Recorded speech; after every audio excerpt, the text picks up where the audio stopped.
Welcome to Kenya's biggest conversation. We continue with conversations right here, and right about now we will be having a conversation around the situation and the game plan for 2027. So it is the fight for DP slot. Just to lay the matter before we start the conversation. So ODM party has said that wanataka power. And part of the power that they want is the position of DP, and that is non-negotiable, right?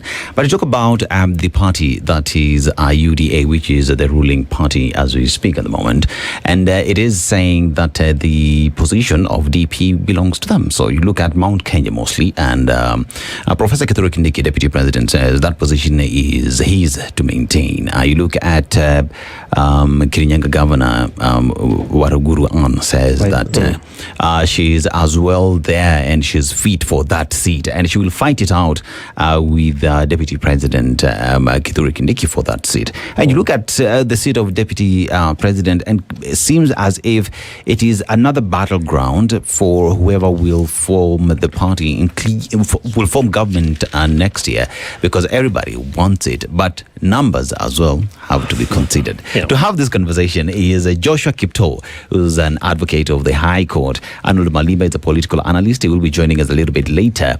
Welcome to the show, Kenya's biggest conversation. That is the hot seat. Thank you. Hapa kuongea about game plan for 2027 and fight for the DP slot. But before we get to that, I just want to take you to the Democratic Republic of Congo, a beautiful country, right?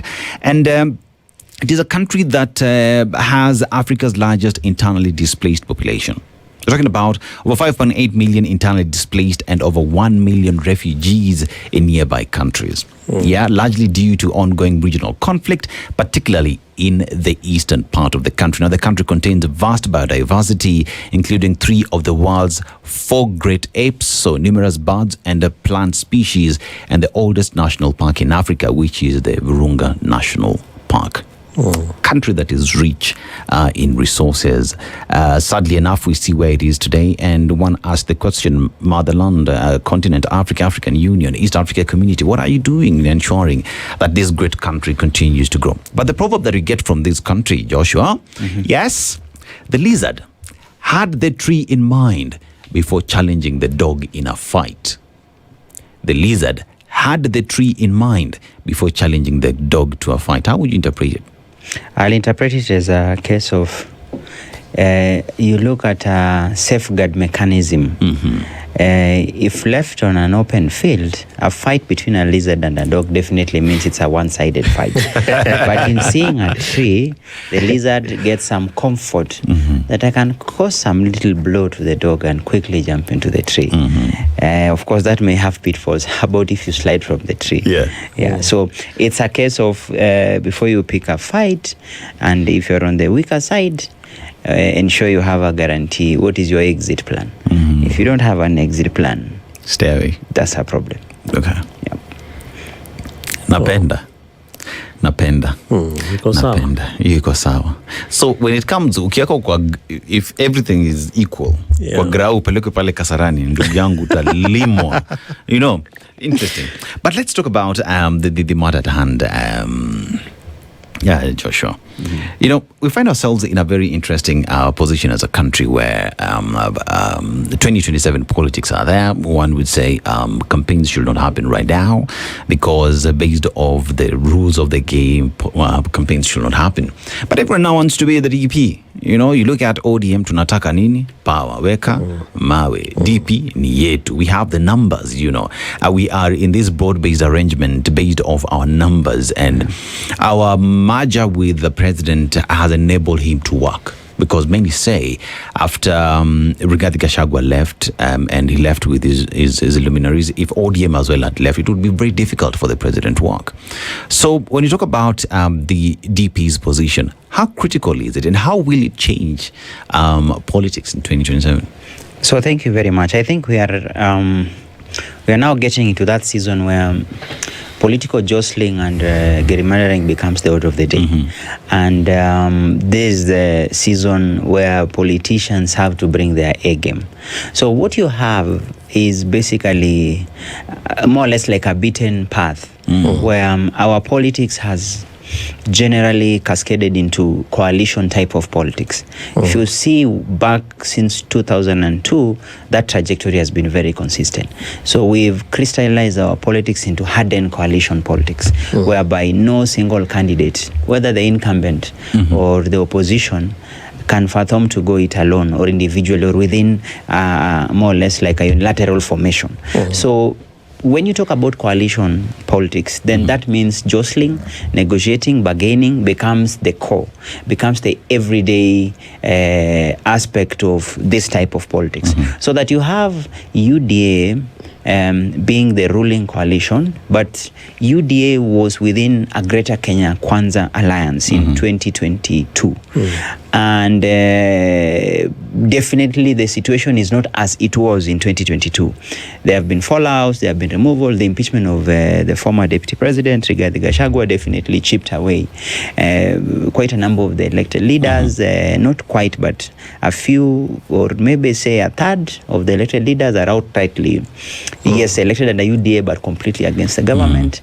The majority of them are still there, but you can see they are also struggling to try keep their pace within the Mount Kenya region. So definitely that then called for the UDA or the Kenya Kwanza Alliance to look for other willing partners. Broad-based was basically a stopgap measure, but it seems the stopgap measure is now trending towards being a mainstay, because as at the time the broad-based regime or the coalition was being put in place, it was more or less to stabilize the regime. And the stabilization was basically, that was the architecture set around by Raila Odinga. And in his absence, then you have the coalition having no other option but to crystallize into a hard coalition going into 2027 election. The president, of course, in his wisdom, calculates that he just needs first to consolidate whatever he has and then look out for new partners. And the moment you have that arrangement, then it now brings into focus this kind of fights that we have, like the ODM, the remnant of the ODM, because it's not the whole ODM. The remnant of the greater Orange family is taking a claim. To be honest, I think it's more of posturing. I don't think they have the muscle to demand and dictate. If it was the ODM that had both Linda Brown and Linda Mwananchi coalesce together, yes, that would be a really big Am I hearing you telling us this morning that the ODM that does exist today, so we have ODM that went through the NDC and everything, and we have the other ODM, right? So we talk about the Jeremy James Orengo, you talk about Babu Sifuna, right? Yes. So is it a position where now the ODM that is in broad-based fully mzima, right, is an ODM that does not have grounds, does not have what it takes to demand for the DP post? They have what it takes to negotiate and bargain, but it is a bit far-fetched to imagine that they can demand. The word is demand. Look at the two demands they are putting on the table to the UDA side of the broad-based coalition. They are asking for the deputy presidency and they are asking for zoning. They can talk about zoning. UDA can choose out of goodwill, out of the desire to maintain good neighborliness and family relations, just like in a polygamous relationship. It would mean you seed something. And the kind of seeding they can be able to do, if you ask me, would be the seeding where they let go of the issue of having candidates within the ODM stronghold. But at the same time, I don't think the deputy presidency position is on offer. My 2 cents with it is that the biggest challenge you are facing is that coalition politics are delicate in this case. The president has not given up on Mount Kenya. The president is scrapping it to the bitter end to be able to maintain a vote block that gave him 43% of his total votes in 2022. He may not, and I don't think he's wise enough to know that the situation may not be as it was, because whatever the fight being brought to his doorstep by the former president Uhuru Kenyatta, as well as the former deputy president, in the fight for the heart and soul of Mount Kenya, would mean it is not as it was. It was no longer a solid block as it was in 22. But whatever the case, he's keen to ensure that he does not lose that constituency by whatever means. But so how do you maintain that? You don't tinker by removing the deputy presidency. Is the president at this point the lizard in an open field? Not especially really. in Mount Kenya. Why do I say that? Because you look at what is happening in Mount Kenya today, and one would say the president. So I would pose a question, part one and part two.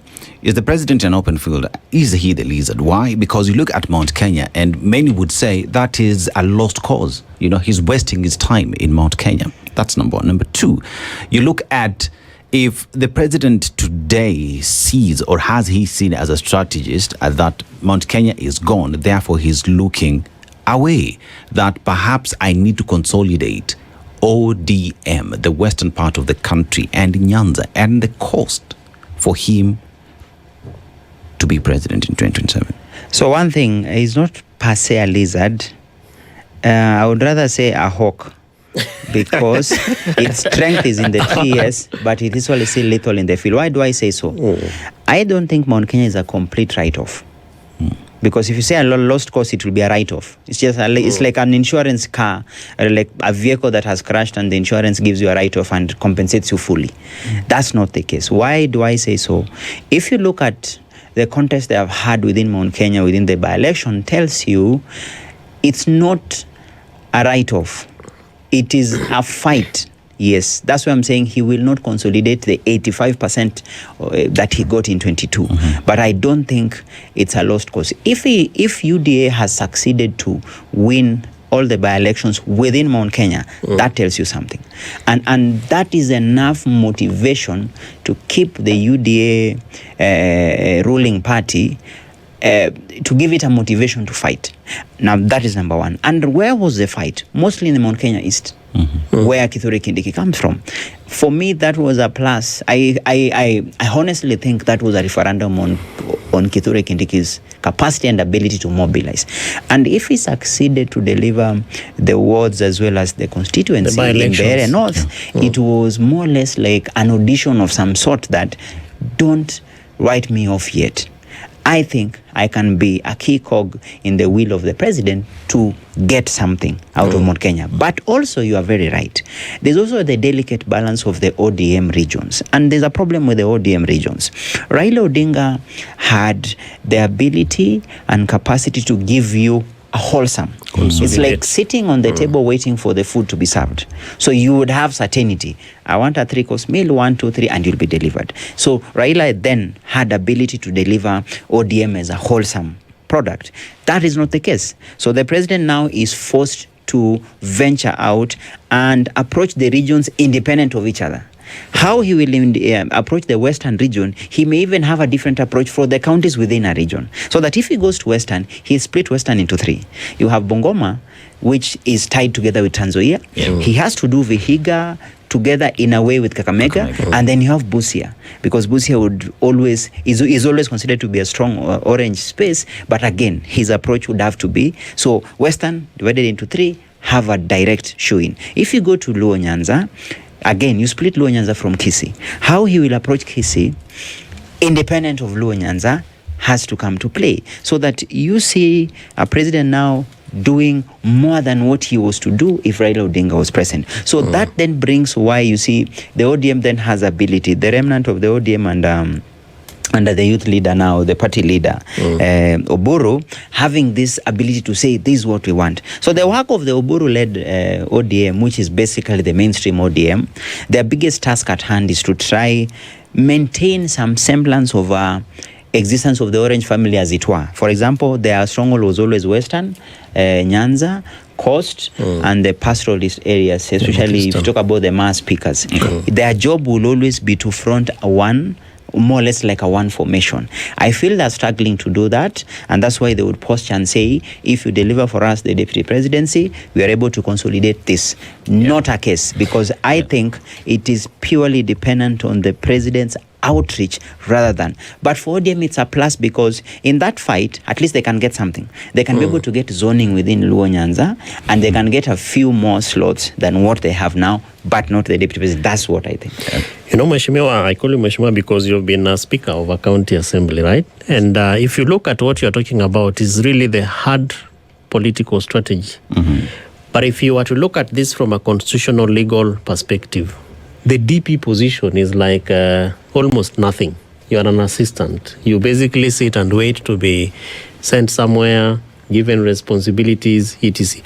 Why do you think it is exerting this enormous interest from political parties, particularly big political parties like ODM? Because you are a DP, your role by constitution, the legal responsibility of a DP really in the context of Kenya is that you are an assistant to the president. Yeah.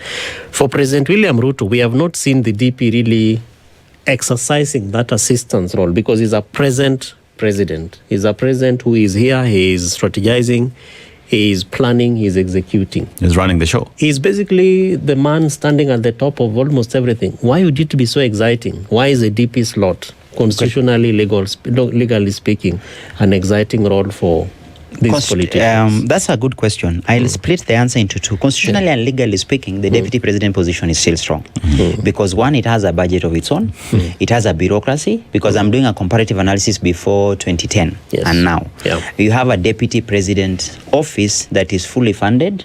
Number two, it has significant roles that maybe you ignore. You've said very well, being a speaker, I'll remind you, the deputy president is the chair of IBEC. IBEC, yes. That is the Intergovernmental Budget and Economic, which then plays a critical role in determining the division of revenue.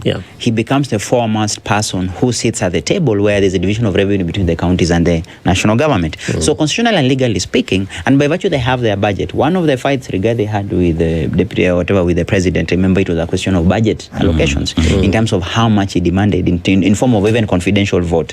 So there is a critical office legally and constitutionally speaking with responsibilities and power. That's a fact. However, let's now switch it to politically.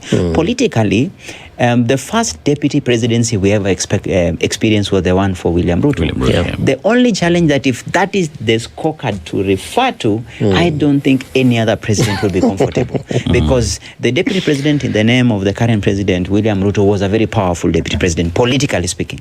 Because he came into their coalition in 2012 with half the votes that contributed to the win of Jubilee. So in both election cycle of 22 and 27, he was a 45-50% contributor. In fact, some analysts would say, if you look at the political organization of Jubilee, you will credit William Ruto to be the engine behind it, because he's a political animal that throws everything at the wall until it works. If you remember in 2017, when Jubilee nominations read into a headwind, he was the guy who showed up at the Jubilee headquarters, cancelled the elections, most of them, reran it, and in a 24-hour cycle, turn it around and won it. You'd understand the discomfort the president then had, having a deputy president who came with a sense of entitlement and a vote block to boot. That then set the pace for his presidency, that he would not have a similar deputy president. And Rigathi Gachagua wanted to repeat the same template. So politically speaking, it is mostly personality based, and I don't think politically speaking you'd have a deputy president who sits with a 50% mindset. So I feel the fallout, because I just want to finish this point. The fallout between the president and Rigathi stemmed out of the fact that Rigathi wanted to recreate what William Ruto had. Yet William Ruto came with a 50% vote block, which it was a coalition signed. Rigathi was appointed by the president as a nominee within his DUDA. It was not a coalition. But then Rigathi would say, no, they didn't sign any agreement. It is only that Rigathi now would say, if I'm to count the number of votes that came from my region, so he wanted to own, but the president said, I got that vote directly, not with you. It's only that you are part of a package. So you have then Kithure Kindiki suffering the problem of, how does he balance? How does he not become such a rabble-rouser like Rigathi, but still becomes politically potent? I think he's doing it quite well by virtue. He's already staked out his place, whereby if you see the way he's having delegations coming to Karen and his outreach in Mount Kenya, specifically Mount Kenya, where the president has somehow let him be. And then you find him being this amiable person, not keen to ruffle feather with the boss, but at the same time having visibility. So going forward, our deputy president will always struggle with this careful balance. Joshua, what I hear you, because the comparison you've just made, leads me to ask the question then that President William Ruto then as deputy president was a rabble-rouser. You know, he was equal to the task and made it very difficult for the president to overlook him, you know, because he was a strong machine. You know what I mean? Yes. And you come to 2022 and President William Ruto texted Rigathi Gachagua, someone who as well matched his push, one would say, that would sit at the table as equals, you know. But the president, knowing very well what he did in the previous in the previous administration, there was no way he was going to have Rigathi Gachagua there, because he knew, like, this man could change things in the long run. Therefore, the president today, would I be right to say that, or would I be wrong if I say that the president therefore wants a weakling as a deputy president, someone he can control, someone who cannot challenge him on things that are happening, and that the deputy president Kithure Kindiki today is seen as a weakling who cannot stand up to the president and call him out, because the president today as deputy president would stand against his boss and say, a guy, you know, I can run the show. So is it a question of the deputy president looking at a weak link, and that even as we go to 2027, it is the same strategy that he will be applying? If you are to use your analogy, then in 2022, Rigathi Gachagua was a weakling. If you are to use that. If it was a case of trying to look for a weakling, then Rigathi was a weakling. Why? He was a first-time MP. No, but number two, because I just want to show you the difference. Let me correct that. Because Rigathi then and Rigathi now are two different. Let me correct that. Yeah. Rigathi Gachagua, as even in the negotiations, because we know in the voting within the party UDA on who won, that was Kithure Kindiki. But William Ruto settled for Rigathi Gachagua because of the push, because of who he was at the political space at the time. So he was not a weakling. The president knew he needed Rigathi Gachagua to win the Mount Kenya vote. So therefore, even the getting rid of Rigathi Gachagua was because he knew the cog that Rigathi was to his government, and getting rid of him, there was no way he was going to replace Rigathi Gachagua with another Rigathi Gachagua. He needed someone that he could talk down to and who would not stand up to him. My answer to that is quite simple. Politics is very dynamic and very progressive. The political situation then and now significantly changed, and I'll have a reason why. Let's start with why Rigathi Gachagua was picked. Rigathi Gachagua was picked because in president's calculation, Azimio had already picked on Martha Karua. Because if you talk about Mount Kenya, you have mainstream Mount Kenya being Kikuyu. And then the Mount Kenya East, which is then made of the Meru, Tharaka-Nithi, Embu, as a top-up, cousins to the main. So the vote block here you're referring to is the Kikuyu, then the cousin. Though it's a constituency that has always voted single-handedly as a block, except maybe 92, when Matiba and Kibaki split the vote. And then and if you remember the split of 92, Kibaki swept Mount Kenya East. Matiba swept the rank-and-file Kikuyu constituencies, which is from Kiambu all the way to Kirinyaga. You come to 97, and to 97 Kibaki consolidated. In 2002 they split. Uhuru kind of did well in Kiambu, which is his backyard. But since then, 2007 coming forward, they've always voted as a block. So I think the calculation then was, if Azimio has a mainstream Kikuyu as a number 2 in form of Martha Karua, then we must have a card against that. And that is why you could see the president belaboring the rank and file MPs from Mount Kenya that, yes, I know you would be comfortable with Kithure Kindiki. If you are to use the circumstances then, Kithure Kindiki was senior to Rigathi. This is a person who had come in as a majority leader in the first term of Jubilee government and then became a deputy speaker in 2017. So if by all means, between 2012 and 2022, Kindiki was a senior most leader. And that's why it was easy for the Mount Kenya MPs, majority of them, to insist that let me just finish. If you are to have a running mate, then it should be Kithure Kindiki. Yeah. But in his wisdom, which is basically calculation, it comes to what we are doing now. Why do you think there's that jostling for this DP position? Have you curiously mentioned that Waiguru is equally making a case for it? Because you may want to use the same card and say if Rigathi was picked then. However, now coming to the point, so the choice of Rigathi then was not for a weakling, but was for the numbers. Now, this is the danger.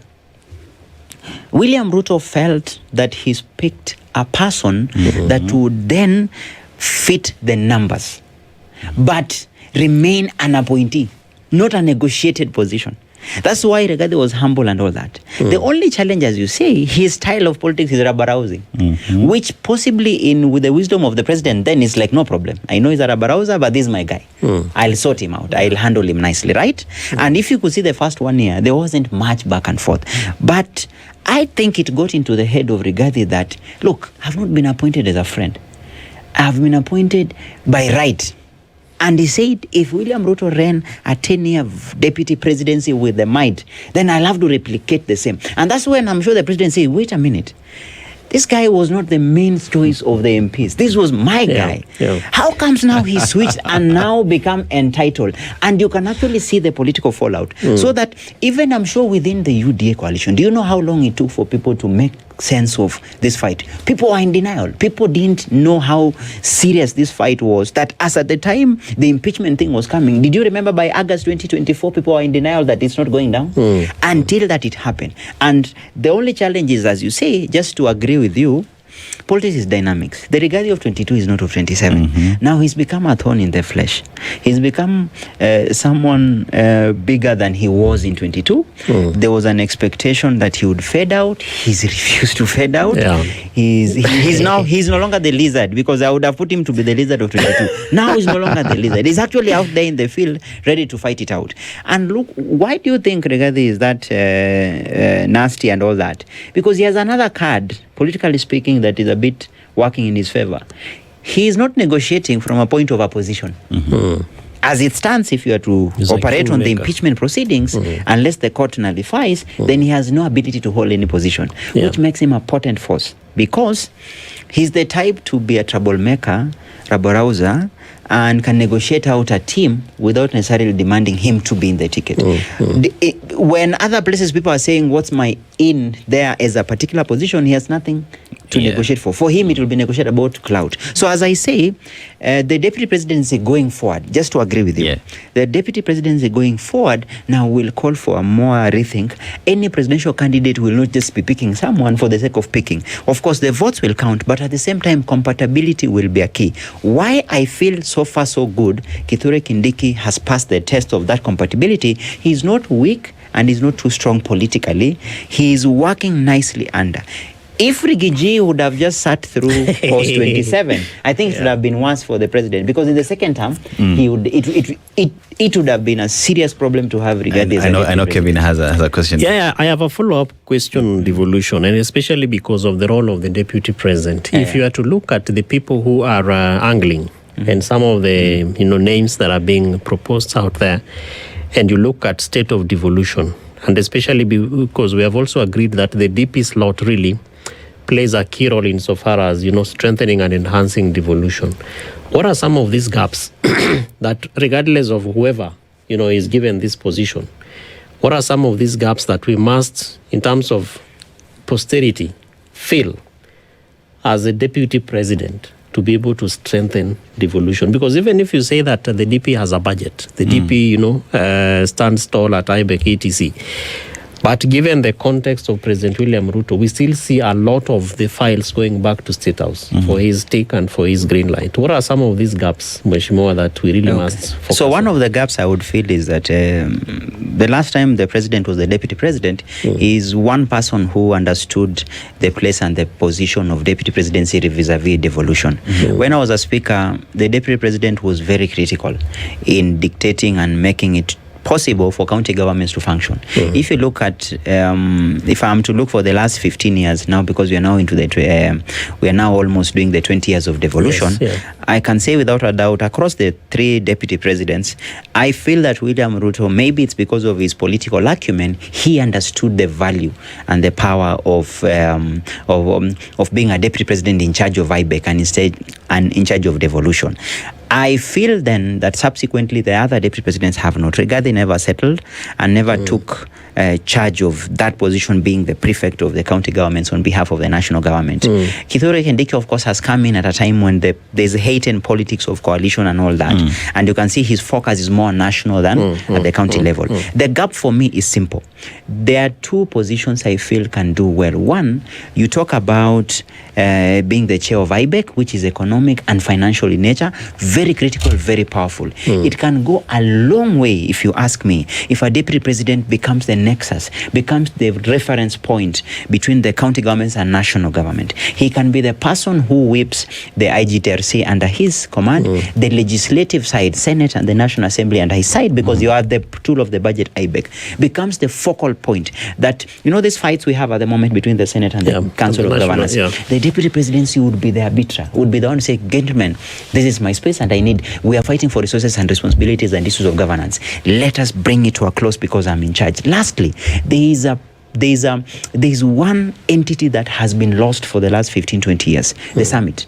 Because the summit is chaired by the president and the governors. I honestly think a very strategic deputy president with an eye on devolution would actually take that responsibility from the president and say, yes, I know you, chair, but because of the demanding nature of the national agendas and policies, let me sit in on your behalf. And nothing stops the president from delegating to the deputy president to sit in the summit, which then brings all governors under his. Because IBEC is a bit bigger. You have the CEC's finance who sit, you have the county assembly representation, you have IGTRC and the rest, and it is more technical. But the political one is the summit. So if you could imagine the deputy president takes charge of IBEC as he is the chair, and then relieves that pressure from the president and tells the governors, now politically speaking, where we can be able to negotiate hard, strong aspects that can strengthen devolution is at the summit. I will be sitting in on behalf of the president. And that is where they can even make it easier to negotiate and have a very seamless relationship with the legislature. Because if you talk about budget, you cannot talk about budget without the place of the National Assembly and the Senate. Correct. So I feel that is a gap that a deputy president, in fact, it answers your question. How can you strengthen the position now that the Constitution provides for this independence, it provides a budget? For me, the politically speaking, I wish he would be the person who connects national and county, so that anything touching on devolution, the president even should not be talking. He should be referring and say, my deputy president, where are we? How far are we? So that the president would only be making proclamation, but the work and the interactions and everything be done by the deputy president. So it can go a long way. In the strategy, in the game plan for 2027, and even probably learning certain lessons from the past, are these kind of progressive thoughts part of the discussions that happen? Because from what we are seeing, based on the foundation that has been set by Dennis, is that a lot of it is the politics. Who brings in numbers, who brings in the regions, and that is largely what we're even hearing from ODM and the zoning, ODM, UDA, BBG, around the zoning. We are not hearing them saying, we want somebody who has been a governor, who understands the gaps in devolution, who will be able to do this, sit in the summit, is about how many baskets. We want power. Yeah, we want power, but power for what? To do what? So in terms of the strategy, the game plan, do you think that these are some of the conversations that either happen or need to happen in terms of who becomes or who is poised to be the deputy president of Kenya? I don't think so, in the sense that at the moment the conversation is around personalities in a small way. Number two, the president has completely hogged the space when it comes to policy, when it comes to agenda. Give it to him. He succeeded to be the monopoly voice when it comes to the agenda. I'm unable to see any other counter conversation around this. The things like, for example, if I say strategically, how a deputy president can position himself within the context of devolution. The president is the right front center of the agendas and conversations around it. As we go to the 2027 election, you've even seen the contest. The president has reduced the contest into a battle of ideas. He said, when we came into 2022, we said, never again will we have a politics of personalities. We'll have politics of agendas and issues and more or less policies that can change the life of our people. So the president has succeeded to monopolize that conversation to the point it is him versus the opposition, where he says, what agenda do they have? Can they share to Kenyans what they can do? So that below him, no other person is able to chart something new, different from the messaging that the president has monopolized and took charge of. Number two, the power thing, here kusema tunataka power, the challenge is one.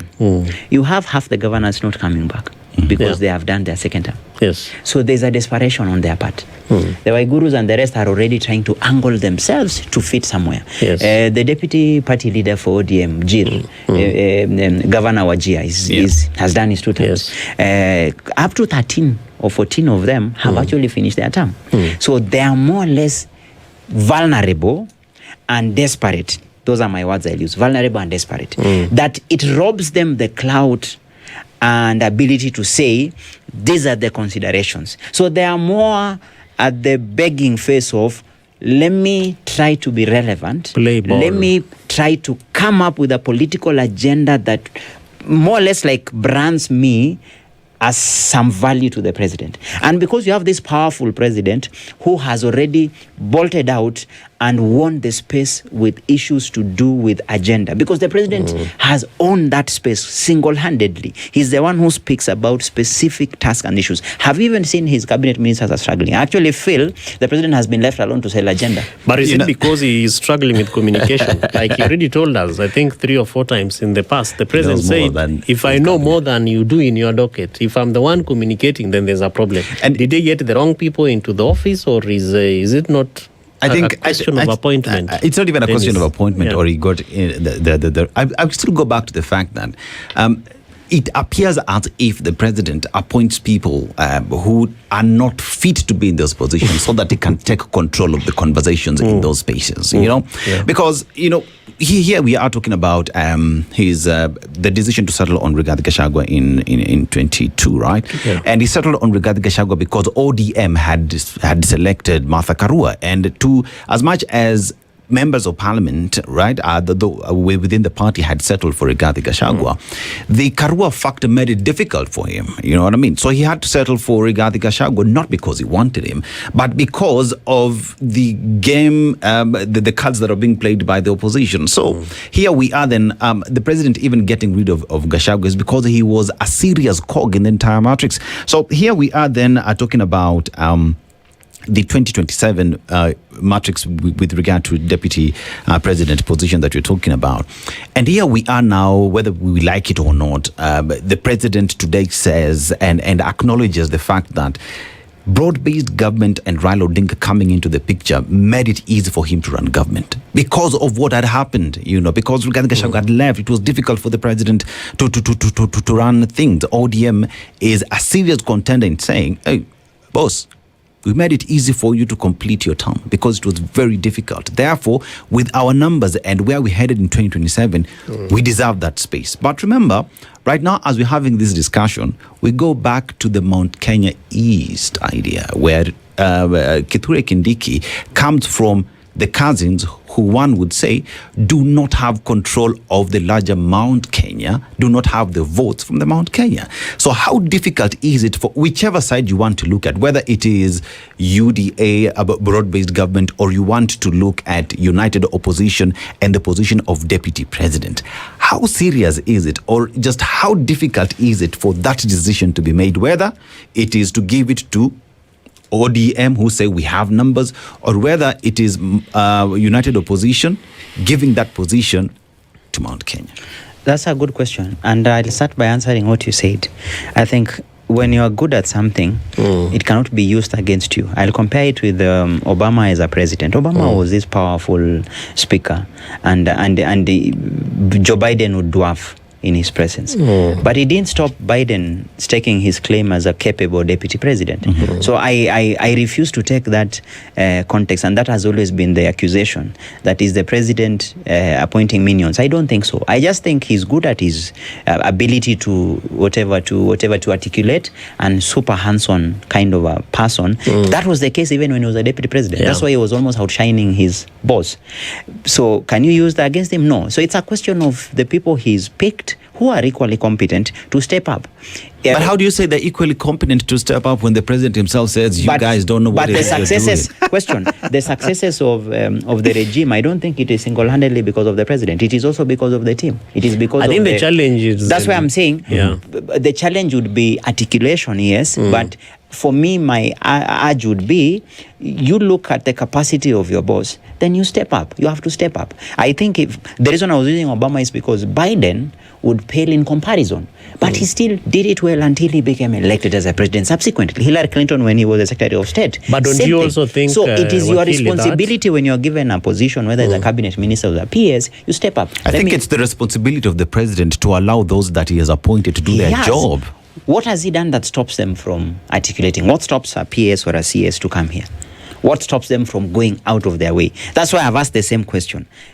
what was different when he was a deputy president? They are waiting. Still the same thing. So can we say that Uhuru let him know? Uhuru was a super hands-on guy.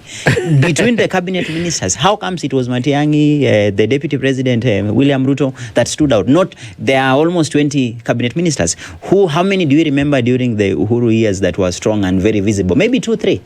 Same thing applies now. So I feel there is no excuse. It's a question of you stepping up and articulating and owning your space. That is my only two So in cents. other words, what you're saying is that the appointing authority has done the best to pick among equals, Yes. but that the equals have a challenge of stepping up. Am I right? I would just say... So basically, they're incapable. Why have them in not office? incapable. They are competent, but the gap is a small bit of articulation and being frontal. And you've seen some really trying. Let me give, for example, Duale has really come out strongly blazing when it comes to health. He's because a politician. health's issue was articulation and following up on issues. So that, for me, has played out. But let me come back to your question you're saying. Honestly, I don't think Duale should actually feature in this Listen. No. I'm saying about articulation. Yeah. The other ministers are competent. The PCs are competent in their work. Not that it's only that you don't see them. For example, Treasury. You have the former minister He's Ndungu, an the expert. current minister Mbadi, as well as the principal secretary Chris Kiptoo. They have done a fantastic job in Treasury. If you talk about ability that we've had to escape a possible default coming to 2022. But have you ever seen them talking that much? Not really. Actually, it's Mbadi who's come up and brought this much talk and breathed a sense of they can be able to sell. On a good day, Treasury guys are busy at work. In fact, I always say the most harassed officers in government are the Treasury people, because you're bombarded with requests from county governments, from national governments, from sagas, from even the presidency itself, and you have there's no other way, and then you are only reliant on KRA tax and debts. Today, in fact, I remember something, maybe just to remind you. You remember when the president said that, it is always good to see people taking photos when they are meeting, for example, when they go to China. Yeah. You say when you are having the conversation, it's very nice to take photos and to appear very cordial. You say once the photos are out, now the demands from your creditor are nasty. Who are the people who handle that? It's the same Treasury people. IMF, when they show up in town, IMF doesn't come to give you cake and tea. They are showing up to ask answers and say you are defaulting. And for the last 4 years, we've had 2 or 3 IMF programs that have Wakili, been... that's a very... I like the way you're able to, bring out that positive aspect from Treasury. Mm-hmm. But look at how Kenyans engage with the Treasury compared to health, compared to water, compared to agriculture. It's very hard to see that positivity in the things that matter to Kenyans, because Treasury, of course, is very important because you really are the bearers of the budget across board. But Kenyans interact very closely with the Treasury only during the finance bill, the budget process. But where things really matter, you walk into a health facility. As much as you're saying Duale is doing very okay, but Kenyans have serious challenges with SHA. Look at fuel. Today we are talking about cost of oil and prices. And these are things that really matter to Kenyans. I know that we are flipping this from the DP to now the Because I wanted to answer, because it is important that we go that way. Yes, please go. Maybe if I quickly answer that, I don't envy the position of the president when it comes to the issue of deputy presidency. It's very difficult. You are caught between a rock and a hard place. You would want to placate the ODM side of the divide. Of course, my only challenge to that the ODM of Raila is not the current ODM. ODM, our politics is still personality based. Even UDA by far and large is because of the president. In a big way, you still have to give that credit. Same with ODM was Raila, Uhuru was Jubilee, DCP is Rigathi. If one walks out from the party becomes a shell. So that's a reality. So I understand his careful balance of not seeking to completely dismiss ODM, but at the same time also be realistic with the fact. Let me give you the danger here. If you completely take out the deputy presidency position from on Kenya, you know what that does? You've given ammunition to Rigathi. Okay. Absolutely. They'll say, look, this is exactly what I've been telling you for 2 years. And that we've been... in fact, he said we delivered 43% of the vote. Yeah. So we've been taken... Our position has been taken. In fact, he said, I kept saying these ones are Gagunias. Sasa, look, they have become traitors, then they have been lost. And if you take it away from what one would say, that shell of ODM, right? They would equally say, this is what we wanted. We are here. We helped to run the government. If we do not get it, we're equally out and we would go to competitors. And that's why I've said it's between a rock and a hard place. Except for me, there's always a silver lining. Which is? Look at the most potent issue the ODM Linda Ground are grappling with. top of the agenda is not the deputy presidency, it's zoning. Because that speaks to their individual interest. Yeah, this is now where it matters for them. Gladys Wanga is seeking to be re-elected as a governor. Peter Kaluma seeks to be elected as an MP. Those are ODM strongholds. That is where they have always known. It has always been known since 2007 that you get ODM ticket, you are as good as elected, right?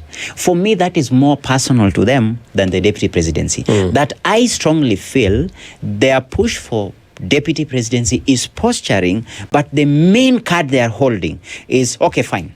If you are to let go of this deputy presidency, which we deserve because we have 40% or 50% of the coalition with UDA, then okay, non-negotiable, give us zoning in Luo Nyanza. That's what I feel they are pushing for. I actually think the push from the ODM Linda ground is mostly towards zoning rather than the deputy presidency. It's a negotiating tactic. If I came and said I ceded, what are you ceding? So UDA will say, okay, fine, we are ceding this. So UDA will also, and you know, DA has been doing a lot in Luo Nyanza through the principal secretary Raymond Omolo, Akina Evans Kidero. They are now coming back. How again do you balance with them? How do you tell them that the work you've been doing 3-4 years, no, this is out of bounds, we've already let it go for the others? That's why I say I don't envy the position of the president. But the beauty, the president thrives in that space. If you look at his style in 2022, look at the competing side, because these were the two giants of politics, Raila Odinga and Ruto. Raila Odinga decided to forestall such fights by actually appointing names to future cabinet positions, where he said Peter Munya would be agriculture, Oparanya would be finance. Why was he doing that? It was to ring-fence these individual personalities. William Ruto did the opposite. He decided to open, in fact, the danger with the Raila style was there was no more new promise to give. It was already known so-and-so will be minister, so-and-so will be minister. So the doors were closed. What did William Ruto do in the opposite? He opened the doors and the windows. Whoever was hanging, he was picking. Let me ask you, what was the value of Alfred Mutua? Still picked him. What was the value of JB Muturi? He was a party leader. Mount Kenya was already in. But JB Muturi was told, you're in. And he gave everyone, up to Amason Jeffa Kingi. Kilifi was a stronghold of ODM, and Baba was still there, and they actually still swept. ODM swept everything, almost everything. And Amason was also a party leader. That's what I'm saying. Yeah. The style then for William Ruto then in 22 was, I don't discriminate, I don't care.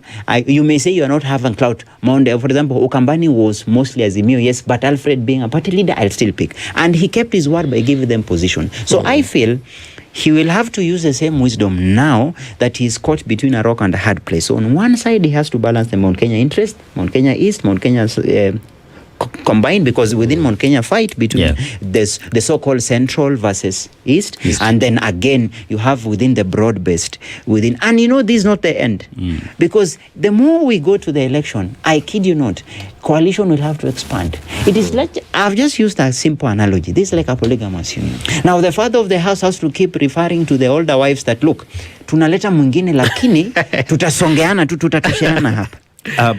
Wakili, I want to look at as we move towards 2027, we have to look at the new kid on the block. Yes. And we have to look at the young vote. Absolutely. And we have to look at the numbers that do exist. And right now, everyone wants to jump on Tuko Kadi. You know, they've been told to stay away, you know, but everyone is jumping on a Tuko Kadi, you know, because they recognize the numbers and what that means, especially coming from a point where we look at even broad-based government as formed today. It is formed, one would actually credit it to the Gen Z protest of 2024. 100%. You know what I mean? 100%. So as we talk about, fine, we will look at who is a cog, we'll look at the regions and everything. There is equally a constituency that cannot be ignored, and that is the young vote. How does that make it difficult, even if it's for position of deputy president in the 2027 election? I call it the October surprise. In the sense that it's a wild card hanging here. Our politics kind of shifted in 24. Why? Our politics always have those moments of changeovers. And it has been the case since the 50s, 60s. After World War II, the returnees came and said, wait a minute, we need to get our independence. And that culminated into the fight and clamor for independence. So that you look at the 40s and early 50s was the changeover. Subsequently, post-60s, when it came to the 60s, the fight for opposition started in the late 60s. The KPU led and all the rest. Again, another changeover. In the 70s, with the almost death of Jomo Kenyatta, change of the constitution movement, what have you, succession, again, another changeover. In the 80s, the President Moi consolidated compensated by instituting Section 2A that made it a one-party state. Again, another changeover. 91, 92, the most upheaval, which was the clamor for multipartyism, which was more global. Again, another changeover. You come to 2002, massive, the first time opposition wins, a changeover. 2007 coming forward, coalition politics, changeover. 24 for me was another changeover. Why? For the first time, the young people had an impact. For the first time, the young people had an agenda. And for the first time, they had ability to influence. You know, for a long time, they have always been the energy and the vote. Y2K in 92 was to get the young people to give the energy, gunship and everything. But in 2024, they flipped the card. Tukokadi is another surprise in the sense that since 24, the politician, the rank and file politicians recovered their space quickly, broad-based happened, and there was a sense of certainty and peace that, look, the young people walipiga kelele ikatulia. Then they spring up out of nowhere. Parties are struggling now, whether opposition or government, to ensure they register voters. Then all of a sudden, the young people show up and say Tukokadi, and it becomes the mainstay. So I feel going to 2027, the young people will be the wild card that you cannot ignore. However, another warning, I'll use Bangladesh.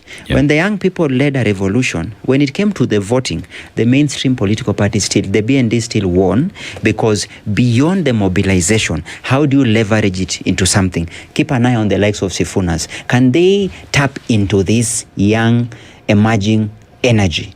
And this young emerging energy is not just to vote. They are keen to come with agenda. They demand. Are we and the seeing president was even forced to come. DP? Not at all. It's possible? No. Okay. So I think that's a good place to end it. Because Joshua Kiptoo, advocate of the High Court, are having discussion on Game Plan 2027, fight for DP slot, and a lot of conversations. It's important to see how this pans out, as well as other lucrative positions that would determine who takes the DP and who takes all the other slots. But keen to see. Asante sana for gracing Kenya's biggest conversation. Thank you very much. This is the Situation Room, the only way to start your day.